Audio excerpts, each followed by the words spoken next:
Hey there, this is Pritesh and I'm back with another interesting video, and this is the part 2 of getting leads from Instagram.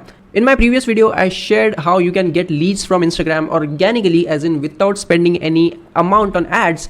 And it was not a typical video where it just says that you just need to create content and publish. It was actionable calculation based video where I shared how much reach you will require to get one lead, how big your account should be, how much content you need to publish based on your account. So all these actionable things and calculations were shared in that video, so do check that out. But there are some limitations with organic Instagram reel publishing when you are expecting leads out of it or you are a serious business.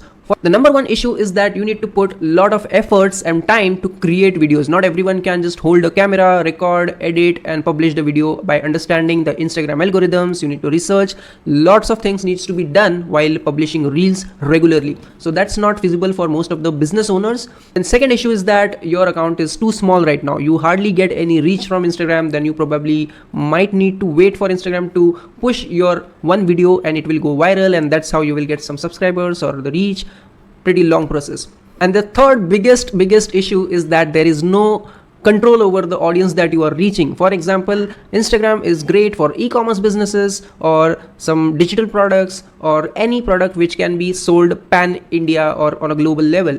But what about the local businesses? So that's the biggest issue. For example, I noticed on my client's account that most of the reach was coming from irrelevant places, Bangalore, Mumbai, Delhi, where my client couldn't serve at all. So what exactly is the use of that reach when we can't even get leads out of it, as in relevant leads? So in such cases, I recommend to spend some amount on Instagram ads and get relevant leads instead. Now, as a business, you might ask that how much amount should you spend on Instagram ads or Facebook ads? Then I have an answer. I have created a similar formula based some frameworks that you can simply use. As usual, it's in the description of my video. Just make a copy of that sheet, put your numbers and get the exact numbers that will be relevant to your business. So let's get started with the terms and the calculations that I did and what exactly you will be considering. So first of all, revenue per conversion must be known to you as a business owner. For example, how much amount you are making from every customer, that should be known to you. Then profit per conversion. Even if you are making some money out of your customers, then you might be having some salaries, you might be paying it for tools or the material, all those things are added in that. So that just gets deducted and you just end up getting some profit out of that revenue. So that must be known to you, how much profit you get from every customer. Once these two things are with you, it will be very easy. Just like last video, I have marked the colors as green if they are expected from you. For yellow colors, these are industry standards or some assumptions that I have made. And for white, it means there is a formula that is bringing that number. So we got to know about revenue and profit. That must be known to you as a business. Now there are some industry standards.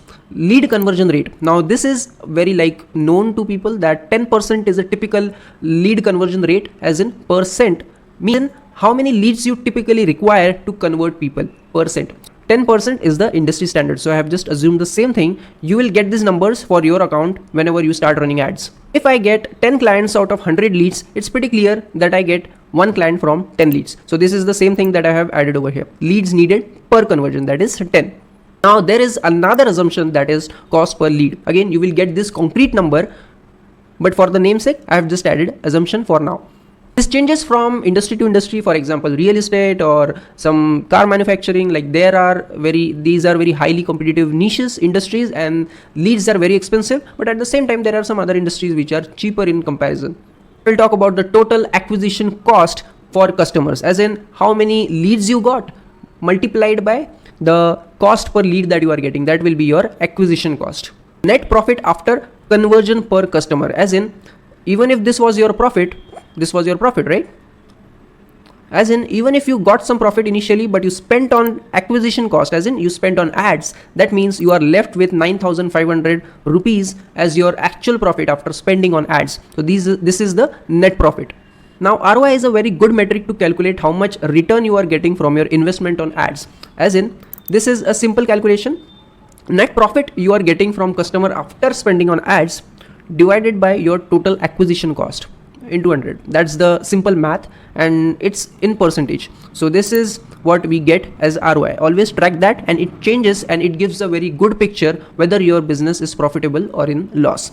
And this is the break even CPL. Now this is the final thing or the exact thing that you are looking from whole activity, as in how much amount can you spend per lead based on your business, based on your profit, based on your everything. So basically you can reinvest your profits to get leads, right? And that's how you get break even cost per lead. Do this activity for your account. So let's say your revenue per conversion is 1000 rupees. Let's take an example of a small business. From that you get a profit of 100 rupees maybe. And as you can see, the cost per lead was assumed as 50 rupees, and immediately we got into losses. So this is the magic of this calculator. So my break even cost per lead is just 10 rupees based on these three things only. Because by the way, I have just marked these two things into green because you will be getting these data accurately once you start running ads on your account. But make sure that you don't exceed 10 rupees per lead as your benchmark. That is your benchmark. Now let's take a hypothetical example of some real business. I know some of my friends are into digital marketing services who charge their customers 20,000 rupees. Like their services start from 20,000 rupees, as in this is the amount of ad revenue they will get from the client, and out of that they charge 10% of the ad amount budget, like ad budget. Okay, so profit per conversion becomes 2,000. For digital marketing industry, the cost per lead is around 200, I would say, for getting clients. I'm not into ads, so I'm not very sure, but let's assume for the sake of the video, it is 200. And yeah, like break even is also 200, so net profit becomes 0, ROI becomes 0. Let's assume that a really smart marketer manages to get the leads at rupees 50 and everything remains same. Then as you can see, net profit immediately jumps off, and that's the magic of this whole calculator. I hope this video was helpful. Make sure that you play around with these numbers and make sure that you fill as much as relevant numbers as possible. And if you are falling short on some number, make sure that you optimize for any of these numbers. For example, that's all about this video. I hope you found it useful. Just check out the description. You will find a link of the sheet that I used over here, and I will see you in the next one. Till then, take care and goodbye.